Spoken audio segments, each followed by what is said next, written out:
오늘의 말씀은 사도행전 16장 19절부터 40절 말씀입니다. 할렐루야. 오늘 하루도 여러분 삶 가운데 하나님의 은혜와 평강이 함께하길 축복합니다. 바울에게 감옥은 삶의 일부분과 같았습니다. 감옥에 갇혔다고 복음 사역이 지연되거나 중단되지 않았고 오히려 그 안에서도 열매가 맺히는 역사를 경험했습니다. 세상의 권력이 바울의 몸은 가둘 수 있어도 복음은 결코 가둘 수 없었던 것입니다. 바울이 여종에게서 귀신을 쫓아내는 바람에 돈벌이 수단이 사라진 것에 대해서 분개한 주인들은 바울과 실라를 관리들에게 끌고 갑니다.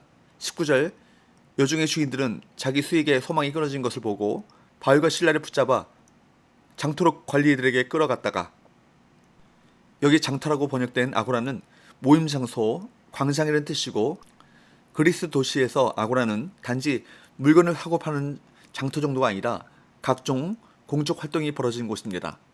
재판도 그 중에 하나였기에 아고라에 가면 재판을 담당하는 관리들을 만날 수 있었습니다. 그들이 바울과 실라를 어떻게 고발했습니까? 20절 21절, 상관들 앞에 데리고 가서 말하되 이 사람들이 유대인인데 우리 성을 심히 유랑하게 하여 로마 사람인 우리도 받지도 못하고 행하지도 못할 풍속을 전한다 하거늘, 그들이 로마 사회의 법과 질서를 어지럽힌다고 고소했습니다. 22절 말씀에 보면 그들이 고소에 따라 상관들은 바울과 실라의 옷을 찢고 매시하도록 지시했고 그 다음에 감옥에 가두었습니다. 귀신 들려 제정신이 아닌 사람을 고쳐주었으면 칭찬을 받아 마땅한 일인데 오히려 매를 맞고 착고에 치워져 감옥에 갇히게 된 것은 의를 위해 박해를 받는 전형적인 모습입니다. 이는 예수님께서 많은 병자를 고치셨지만 안식의 규례를 어긴다고 유대인들에게 박해를 받았던 것과 같습니다. 사람을 구원하는 선한 일을 한 대가로 세상에서 욕을 먹고 매를 맞고 감옥에 갇히는 것은 바로 예수님께서 말씀하셨던 의를 위하여 박해를 받는 것입니다. 예수님께서는 이와 같은 박해를 받을 때 하늘에서 상이 크기 때문에 오히려 기뻐하고 즐거워하라, 그렇게 말씀하셨는데 바울과 실라는 그 말씀대로 감옥에서 기도하고 찬송했고 모든 죄수들이 그 기도와 찬송을 들었습니다. 바울은 이렇게 복음을 증거하다가 박해를 받을 때 절망하지 않고 인내하며 하나님 앞에 기도하고 찬송함으로 하나님께 영광을 돌렸습니다.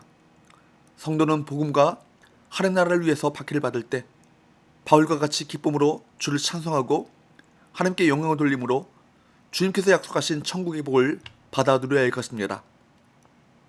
25절 26절, 한밤중에 바울과 실라가 기도하고 하나님을 찬송하며 죄수들이 듣더라. 이에 갑자기 큰 지진이 나서 옥토가 움직이고 문이 곧 다 열리며 모든 사람의 매인 것이 다 벗어진지라. 감옥에 들어간 두 사람은 한밤중에 기도하고 찬송했습니다. 그런데 그때 큰 지진이 나서 옥문이 모두 열렸고 사람들의 매인 것이 다 벗어졌습니다.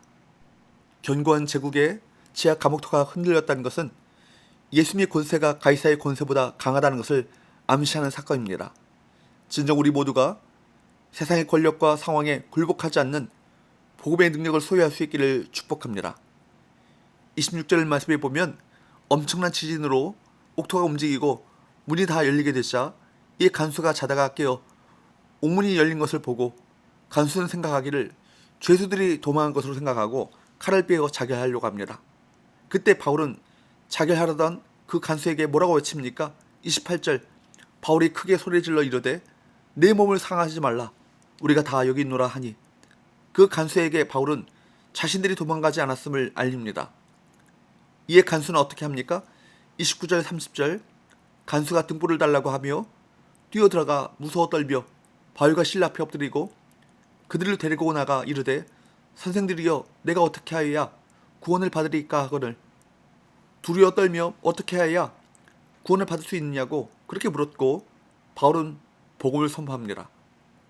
31절, 이르되 주 예수를 믿으라, 그리하면 너와 내 집이 구원을 받으리라 하고, 주 예수를 믿으라 라고 하는 간결하고 분명한 복음의 메시지는 삶의 주인을 그리스도로 바꾸고 인생의 목적과 방향을 바꾸라는 의미입니다. 우리는 진정 예수님을 삶의 주인으로 인정하고 삶을 그분께 온전히 맡겨드리고 있습니까?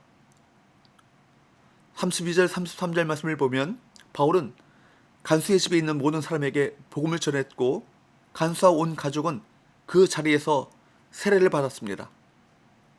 바울과 실라가 잠시 감옥에 갇힌 덕분에 간수와 그의 가족이 그리스도 안에서 진정한 자유인이 되었습니다. 간수는 바울과 실라의 상처를 물로 씻어 주었지만 바울과 실라는 간수와 그의 집에 있는 모든 사람에게 세례를 주어 모든 죄를 씻고 거듭남을 얻게 했습니다.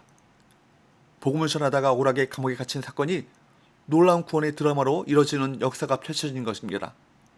날이 새자 상관들이 부하들을 보내 바울을 풀어주도록 합니다. 하지만 37절 말씀에 보면 바울은 로마 시민을 유죄 판결도 내리지 않은 채 때리고 가두었다가 슬그머니 풀어주는 것이 옳지 않다, 그렇게 항변합니다. 바울은 자신이 가진 수신물을 통해 복음 전도가 합법한 일이었음을 주장한 것입니다. 바울에게는 온통 복음만이 중요합니다.